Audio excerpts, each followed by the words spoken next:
जानेंगे contractor bill के बारे में। कॉन्ट्रैक्टर जो बिल बनता है वो कैसे बनता है, और जब हमारा कॉन्ट्रैक्टर बिल बन जाता है तो उसके बाद क्या क्या डॉक्यूमेंट रिक्वायर्ड होता है बिल लेने के लिए। कॉन्ट्रैक्टर जब बिल लेगा तो कौन कौन से डॉक्यूमेंट बिलिंग इंजीनियर को सबमिट करना पड़ता है कॉन्ट्रैक्टर को, उसके बारे में जानेंगे। पिछले लेक्चर में हम लोग जान चुके थे, पिछले लेक्चर में हम लोग एमबी लिख चुके थे और एक्सेल सीट में एब्स्ट्रैक्ट ऑफ क्वांटिटी का उसमें भर चुके थे। ठीक है, तो उसको हम अब जानेंगे कि जब हम एमबी लिख कर साइड इंजीनियर भेज देते हैं कहाँ पे, बिलिंग डिपार्टमेंट, और एक्सेल सीट में भी लिख कर भेज देते हैं, तो साइड जो बिलिंग इंजीनियर होते हैं वो इस क्वांटिटी का यूज़ करके या एमबी बुक का भी यूज़ करके कैसे कॉन्ट्रैक्टर का बिल करते हैं उसके बारे में आज हम जानेंगे। अगर किसी इंजीनियर को बिलिंग क्यूएस डिपार्टमेंट में जाना हो तो ये वीडियो उनके लिए है, कैसे बिलिंग करते हैं वो सीखने के लिए। तो आज हम जानेंगे, ये हमारा एक्सेल सीट है जो हमें क्यूएस डिपार्टमेंट या बिलिंग इंजीनियर प्रोवाइड करते हैं। हमें नहीं प्रोवाइड करते साइड इंजीनियर के लिए, ये वो लोग बनाते हैं। कैसे बनाते हैं आज हम ये देखेंगे। ठीक है, तो सबसे पहले हम जान चुके थे पिछले लेक्चर में कि हम क्वांटिटी एमबी में लिख कर भेजे थे और एक्सेल में भी एंट्री करके भेजे थे। ठीक, तो उसी का यूज़ करके ये इसमें भरते हैं। तो एक एक पॉइंट को हम आज समझते हैं। पहले यहाँ पे लिखा हुआ है बीओक्यू रेफरेंस नंबर। ठीक है, item description, unit of measurement, work order rate, ये हर एक कॉन्ट्रैक्टर को मिलता है स्पेसिफिक वर्क के लिए। ठीक, तो यहाँ पे रेट लिखा रहेगा। यहाँ पे पार्ट रिलीज, हर एक एक्टिविटी के लिए कितना पार्ट रिलीज़ किया जाएगा वो यहाँ पे लिखा रहेगा। और यहाँ पे ये लिखा है क्वांटिटी, जो हम क्वांटिटी लिख कर भेजे थे, तो हम लिख कर भेजे थे दिस बिल में और टोटल में। ठीक है, क्योंकि ये पहला बिल था कॉन्ट्रैक्टर का, इसलिए। और जो हमारा अमाउंट बनेगा भी तो दिस बिल में बनेगा और टोटल में बनेगा। तो जो दिस बिल का रहेगा वहीं टोटल का भी रहेगा। ठीक है, तो उसको देखते हैं हम कैसे बिलिंग इंजीनियर बनाते हैं। तो जैसा कि यहाँ पे लिखा है 34 मीटर हम लिख कर भेजे थे। ठीक है, डाया 450 mm डाया का, तो इसका रेट लिखा हुआ है 51558 और 60% रिलीज करना है 34, उसका रनिंग क्वांटिटी मीटर है। तो यहाँ पे देखते हैं ये फार्मूला क्या लगाते हैं बिलिंग इंजीनियर। यहाँ पे पहले इस सेल पे क्लिक करके इसके सामने वाले सेल पे इक्वल टू लगा देते हैं। उसके बाद इस वाले सेल पे पहला वाला जो बिल लिखा है 60% के सामने, उस सेल पे क्लिक कर देते हैं। उसके बाद मल्टीप्लाई का साइन लगा लेते हैं। ठीक है, और उसके बाद फिर 60% वाले पे क्लिक कर देते हैं सेल पे। उसके बाद टोटल में ये जो लिखा है 34 मीटर, इस वाले सेल पे क्लिक करके एंटर कर देते हैं। तो हमारा यहाँ पे जो इस 34 मीटर है और 60% के हिसाब से जो रेट है उसका अमाउंट यहाँ पे चला आता है। तो 31,783.2 इतना रुपया इस 34 मीटर ड्रिलिंग के लिए उसको मिल गया। उसी प्रकार जो ये ड्रिलिंग हुआ है 66 मीटर, तो इस रेट से 60% के हिसाब से इतना अमाउंट हुआ। ये आपको क्लियर हो गया। अब आगे बढ़ते हैं।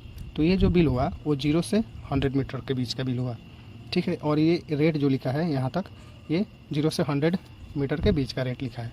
ठीक, और यहाँ पे अब आते हैं, यहाँ पे लिखा हुआ है 101 से लेकर 200 मीटर के बीच का ये रेट है। ठीक है, इसी के सामने हमारा 100 मीटर ड्रिलिंग हुआ था। ठीक, तो 100 मीटर के हिसाब से 60% हमारा 99,780 रुपया आएगा। ठीक है, यहाँ तक क्लियर हो गया। अब यहाँ पे आ जाते हैं, हमारा जो बचा, जो इलेक्ट्रो लॉगिंग हुआ था 295 का हुआ था, तो 295 का ही हमारा बिल होगा ड्रिलिंग का। तो यहाँ पे 95 जो बचा ड्रिलिंग, उसका रेट 60% के हिसाब से इतना अमाउंट बन गया। अब आ जाते हैं हम, एक पॉइंट और समझ लेते हैं इसमें। ये MSERW प्लेन पाइप लिखा हुआ है, इसका थिकनेस 7.1 mm होता है। ठीक है, ये कितने डाया के लिए होता है, कितने डाया में मतलब इतना थिकनेस होता है, उसके लिए हम जो हमारा यूज हुआ था साइड पे वो 300 mm डाया के लिए इतना था, और 150 mm डाया के लिए 5.4 mm था। ठीक है, ये 150 mm डाया के लिए 5.4 था और 300 mm डाया के लिए 7.1 mm था। ठीक है, प्लेन पाइप और स्लॉटेड पाइप, और स्लॉटेड पाइप में जितना भी स्लॉटेड पाइप 150 हो, 200 का हो, 300 mm का हो, उसमें 7.1 mm था थिकनेस। और प्लेन पाइप में 150 में और 200 में 5.4 mm था। ठीक, 300 में 7.1 mm। अब देखते हैं हम MS पाइप का रिक्वायरमेंट। MS पाइप का जो हमारा फिटिंग हम यूज़ किए थे, अगर कॉन्ट्रैक्टर सप्लाई किया होगा तो उसका बिल बनाएंगे, नहीं तो अगर कंपनी सप्लाई की होगी तो फिटिंग का बिल नहीं बनाएंगे। ठीक है, तो यहाँ पे है, तो उसका यहाँ पे 60% MS रिंग का ये हो गया, और 200 mm डाया का 60% 9 रिंग यूज़ हुआ था उसका अमाउंट हो गया। आगे बढ़ते हैं, MS बेल प्लग का एक नोज का ये रेट हो गया 60% इसका। और उसी प्रकार जो हमारा रिड्यूसर है 200/150 का 3220 रेट है, इसका 60% इतना अमाउंट हुआ, ये यहाँ पे लिखा हुआ है। ठीक है, और यहाँ पे क्लैंप जो यूज हुआ था हमारा, एक नोज यूज हुआ था, तो एक नोज का रेट है यहाँ पे है, तो इसका 60% इतना अमाउंट हुआ। ठीक है, इसी प्रकार से हम देखते जाएंगे और समझते जाएंगे, क्योंकि बार बार हम फार्मूला यूज़ नहीं करेंगे, एक ही बार फार्मूला को हम ब्रेक डाउन कर दिए हैं तो ये सब अमाउंट आ गया है। ठीक है, उसी प्रकार हम ट्यूबवेल असेंबली सपोर्ट, जिसको एच फ्रेम बोलते हैं, एक नोज यूज हुआ था, एक नोज का रेट इतना है, तो इसका 60% इतना अमाउंट हुआ। ठीक है, इसमें सब में फार्मूला लगा हुआ है, इसलिए सब डेटा है यहाँ पे वेल कैप का एक मतलब वेल कैप का रेट यहाँ इतना है, तो इसका 60% इतना अमाउंट आएगा। ठीक है, अब समझ लेते हैं सेंटर गाइड का। एक सेंटर गाइड का रेट इतना है, 5 क्वांटिटी का रेट 60% के हिसाब से इतना अमाउंट हुआ। ठीक है, अब हम समझ लेंगे लोअरिंग के बारे में। ठीक है, जो हमारा लोअरिंग हुआ था 0 मीटर से लेकर 100 मीटर के बीच में जो लोअरिंग हुआ है, उसका हम अभी देखेंगे। ठीक है, यहाँ से चालू हुआ है। तो जो लोअरिंग हमारा डेप्थ है, जो 150 mm पाइप, जो 150 mm डाया का पाइप है, उसका रेट है 180, इसका 60% इतने क्वांटिटी का इतना अमाउंट हुआ। सेम टू सेम वैसे ही इसका 200 mm डाया का रेट है 225, 60% के हिसाब से इतने क्वांटिटी का अमाउंट हुआ इतना। ठीक, आगे बढ़ते हैं।